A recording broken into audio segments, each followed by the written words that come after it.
Hi everyone, you're watching The Culture Cave. I'm Gabriella White and you are watching my diving diaries. So today I returned to my scuba diving after a couple of months, and English Empire divers and I went out to Gorilla Chop, which is a new location, and we did 2 dives today. The shore entry for this one is down some notoriously slippy steps, so I was all geared up to walk down these steps. The steps themselves weren't actually too bad, so they weren't as slippy as I expected. When I got into the ocean for dive number 8 of my total dives, however, the ocean was, from my experience, pretty choppy compared to previous experiences. So it was pretty tough for me to regulate my breathing. This tends to surface from time to time, especially being a relatively new diver. So it was very, very tough to actually regulate my breathing. So we were on the surface for about 40 minutes or so, and I was breathing from the regulator, just trying to get used to the ocean again. I was in the ocean last month actually snorkeling, but today was quite tough.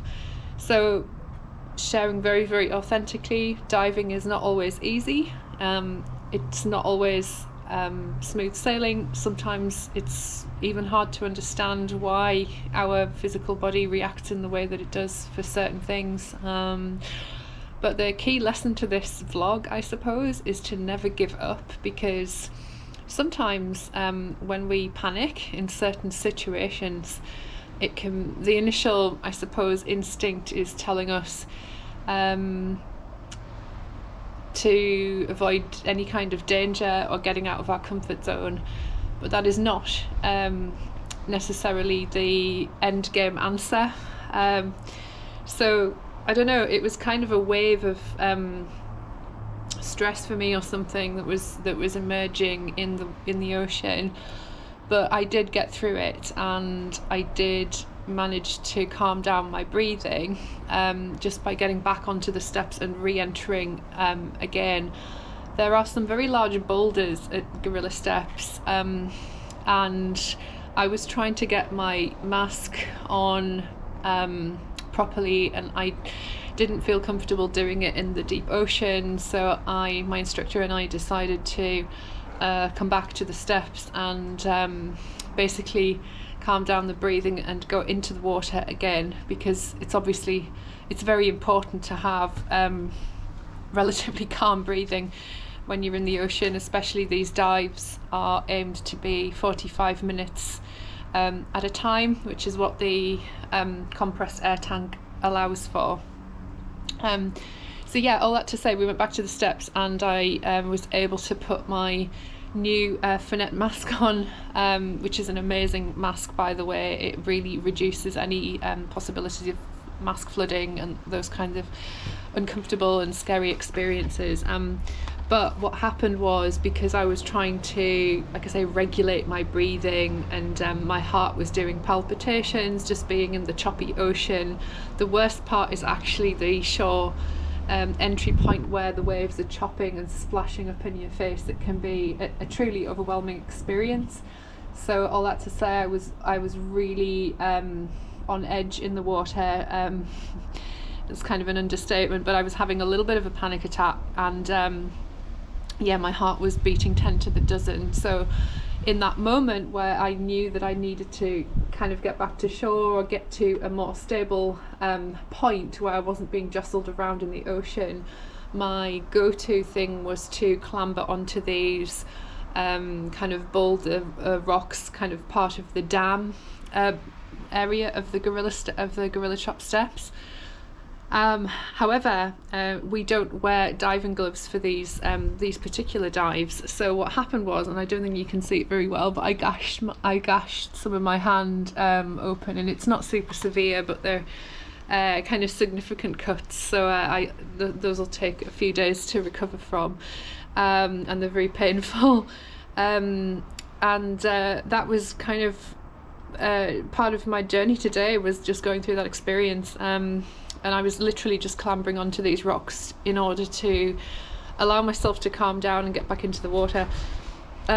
Soon after that, once I'd gotten through that wave of stress, for lack of a better term, ocean stress, whatever you want to call it, diving fears, whatever, I think it's more like, I don't know, an overwhelming feeling of choppy water or something. I was completely fine after that, completely fine.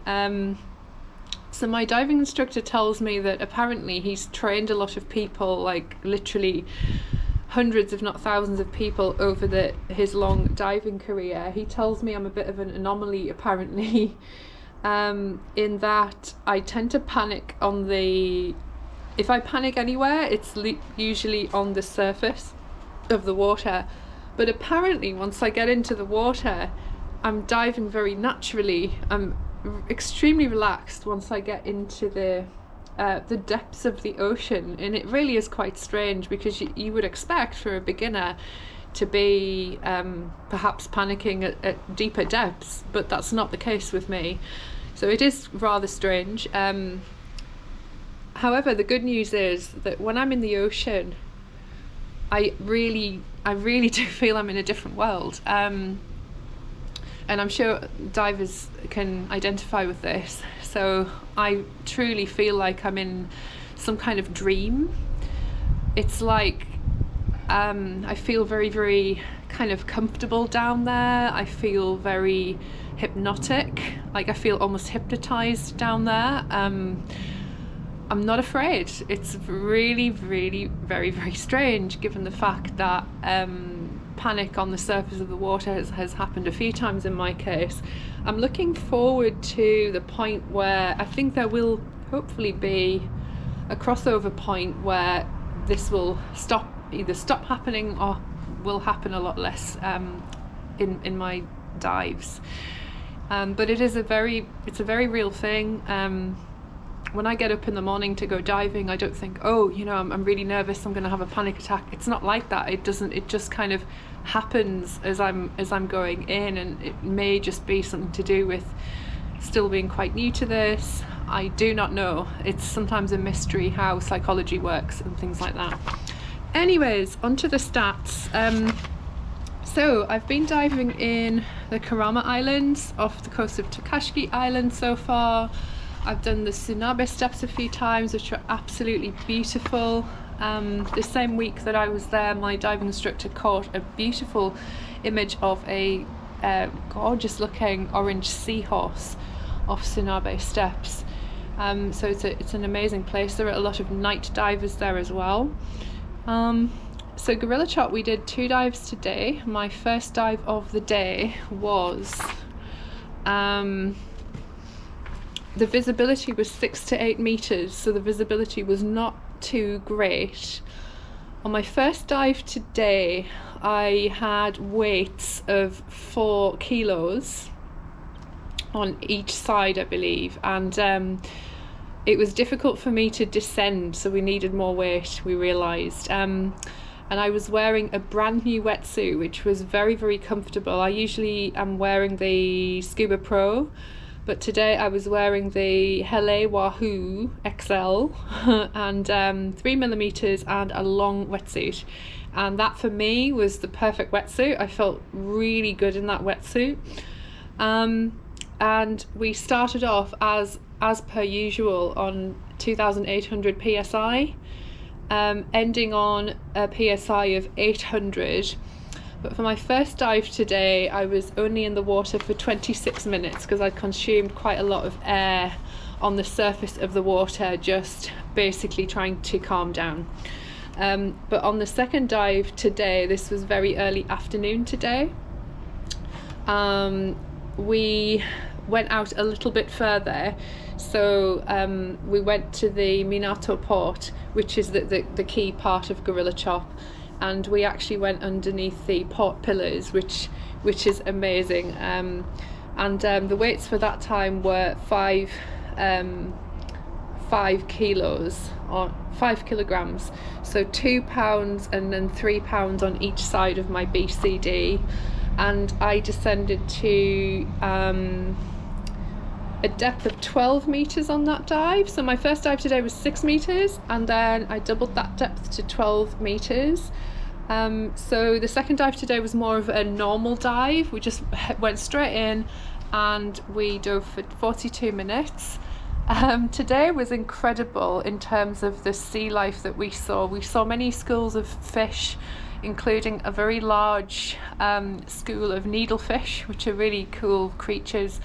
A lionfish, in fact a couple of lionfish underneath the pillars of gorilla chop. This was also this is super exciting. This is my first experience actually kind of diving below pillars and starting to get acquainted with having, I guess, obstacles surrounding me, so that kind of partially covered diving. So I would say gorilla chop's quite a good place to start for beginners, to get used to the idea of cave diving, where you have things overhead and you're actually going inside of spaces, and you actually have like pillars around you, because you become more spatially aware as a diver how to maneuver through the water. So that was what I really learnt well today, and I was actually surprised that I didn't have any sense of claustrophobia or anything like that, because again, these are new experiences to me. I don't know how I would react in caves or even enclosed spaces such as shipwrecks, but it really got me thinking about the possibility of shipwreck diving, because yeah, that would just be really, really cool. There's a lot of very cool shipwreck diving around Okinawa, mainly from World War II, so that will be very, very interesting to work towards.